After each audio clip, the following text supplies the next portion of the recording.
Hello everyone, and thank you for tuning into TradeChat. My name is Panzer, and today I'm going to be going over the past week or so in Blizzard news because naturally I was away for a week, so that was the perfect time for Blizzard to just announce all of the things. So before I get into that, I do want to quickly just say thank you to everybody who has been supporting my channel recently. I don't know if it's because of Legion or I don't really know. I don't know, but you guys have been super awesome. I've gotten a ton of new subscribers. I've gotten a bunch of videos on some of my newer a bunch of views on some of my newer videos. And I just want to make sure that I let you know that I really, really appreciate it. It means a lot to me. And thank you so, so much for just being cool and being around. I really like it. It makes me feel like maybe I have friends. Maybe I have a friend and a half. I don't know. But yeah, so thank you so much for being so supportive on my channel lately. I also do want to mention that I'm not going to be talking too much about 7.1 stuff in this video because I like to do videos that are 39 things about whatever topic. And I'm going to be doing a video that is that is 39 things about patch 7.1. So that will be in the very near future. Let's talk a little bit today about some of the announcements that Blizzard just made over the past week regarding Chris Metzen and Blizzcon and other Blizzard stuff, as well as all of the things coming to World of Warcraft this Tuesday. So yeah, I hope that you enjoyed this video. And if you do, remember, rate it thumbs up.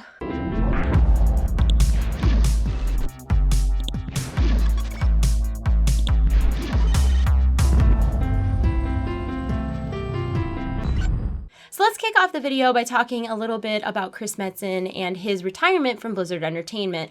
If you did not know, Chris Metzen has worked at Blizzard for basically ever. I think he's been there for 23 or 24 years. He started working there when he was really young, and he's spent his entire adult life being Chris Metzen, who works for Blizzard and voice acting every other character in the World of Warcraft. And he announced last week that he was going to be leaving Blizzard. And I think the important thing to remember when you're reading this is that he didn't announce he was leaving Blizzard, because a lot of people, when they leave Blizzard, they're going to another video game company or they're pursuing their own thing. There's something going on career-wise. But Chris Metzen is actually retiring from Blizzard, which a lot of people have been asking me to give my thoughts on this. And I don't really know how else to say this, but I don't blame him, right? It's not that Blizzard isn't an amazing company to work for, because I'm sure it is.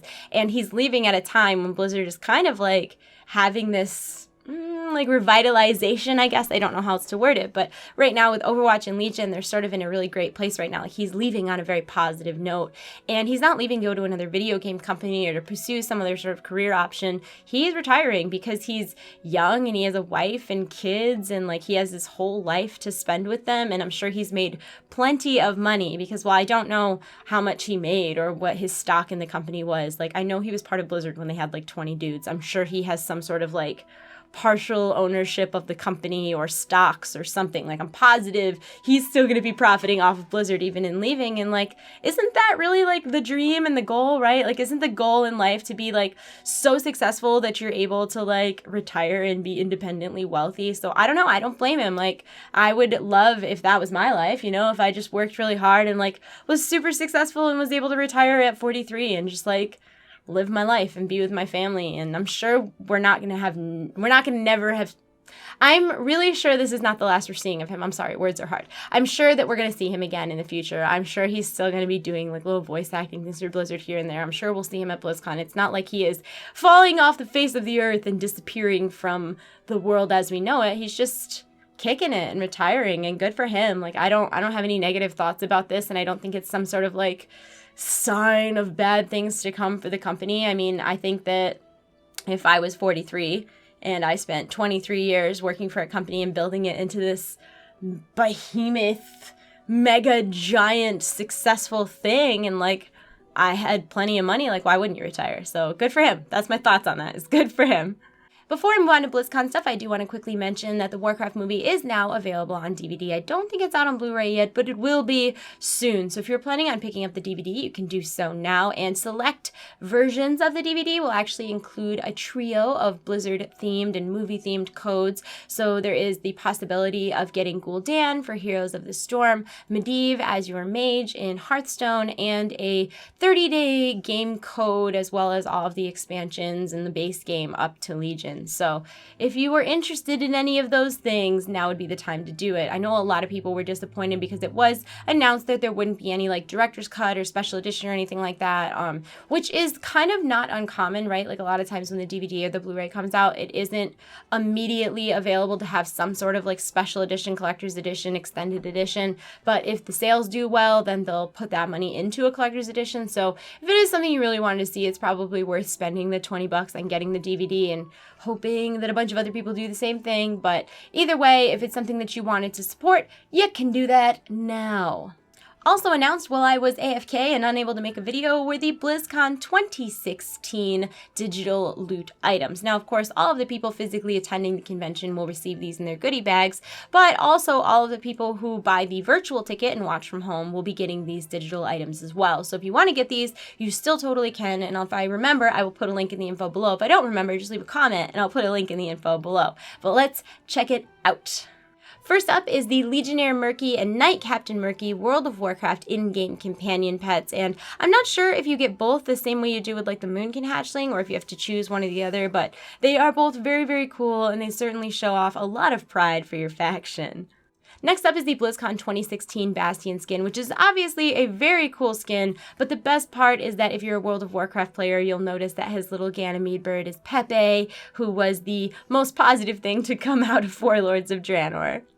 Next up is the Diablo 20th anniversary pet. This is an in-game Diablo companion who's going to run around and pick up your coins for you like the other ones that are available, and he looks like he roars a lot too. I mean, I don't know that for a fact, but dude looks like he's got some roars in him, doesn't he?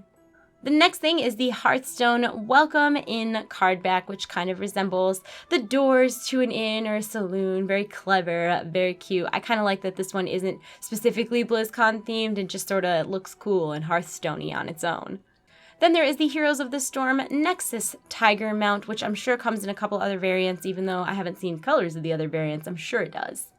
And last up for digital loot is the StarCraft 2 mystery items. And I'm not kidding, that is how this was announced. They are mystery items. So I'm not really sure if that is kind of a hint that maybe we're going to get a StarCraft 2 announcement and the goodies are for said announcement. I don't know if it's maybe going to be some of those like game packs that they were doing for like Nova and stuff. I don't know if it's going to have anything to do with the cosmetics tab that was announced at Gamescom. But to further thicken the plot, there's actually a note at the bottom of the screen that says additional StarCraft 2 goodies will be available for purchase. More details coming soon. What in the world does all this mean? It has to do with that cosmetics tab. That's the only thing I can think. But I'm really interested to find out what exactly it is and what that means. Also, I probably should have noticed this I probably should have noted this earlier that the Diablo little in-game pet guy is only available on PC and Mac. I think there's a way to get it on console if you link up your BattleNet with your gamer tag, but I don't know how to do that because I play on PC. That sounds like a thing that you could Google though, doesn't it? Yeah, it does. Yeah, it does. So if you're watching this video at the time that I am uploading it, or very close to the time I'm uploading it, you are probably looking forward to the big patch coming this Tuesday. This is not patch 7.1, it's the patch that's going to be introducing Mythic Plus dungeons and the new Emerald Nightmare raid. And a lot of people are really, really excited for this because this is sort of like our endgame PvE content that everybody has been, you know, getting geared up in Mythics and working for these first few weeks of the expansion. If you're unfamiliar with Mythic Plus dungeons, it's because they're brand new. In Warlords of Draenor and in Mist of Pandaria, we had challenge mode dungeons, which are like your gear is scaled down and the difficulty is the same for everybody, but it is harder and it's on a timer, and the goal was to do it as fast as possible. And I think Blizzard's goal in all of this was to be like, oh, your gear doesn't matter, it's only scale. But what ended up happening is because of the way some gear scaled and the way other gear scaled, it just made it so that there was like a different best in slot set. So people were going off and farming this dungeon for this specific piece of gear, and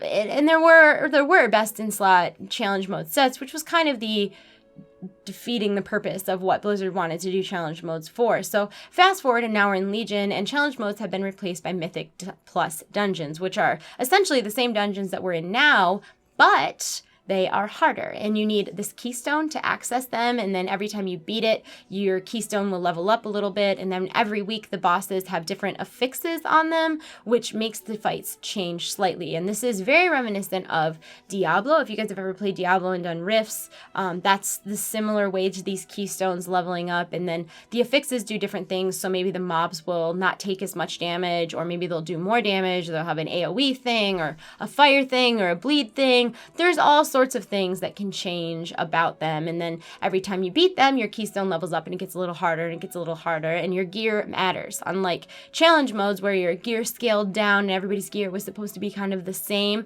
in Mythic Plus dungeons, you want good gear, and in fact, you're going to earn good gear doing them. When you beat the last boss, you're going to be able to get a piece of gear that starts at like 845, and then, not the very first week. The first week, I think the highest you can get is 845 with upgrades, but then later on, once you get up to like Keystone level 10, it'll be 865 with a chance to, proc Warforged and stuff, or Titan Forged. So it's really neat that this is like this harder version of dungeons with, more mechanics and more things to do that you can just exponentially level up. I don't know if that's exponentially is probably not the right word, but you can literally just like keystone up forever. I don't know that we know if there's a cap. Maybe we do, and I just don't know. That's possible, but you could theoretically get your keystone to be really, really, really, really high, and then, you're getting a good piece of gear off the last boss that you can use in your mythic dungeon, or, in whatever else you're doing in the World of Warcraft, which I think is a huge improvement from challenge modes where you only got cosmetic stuff that, you worked really hard to do this kind of difficult task, and then it's like, oh, here's a pet, or here's a mount, like, who cares?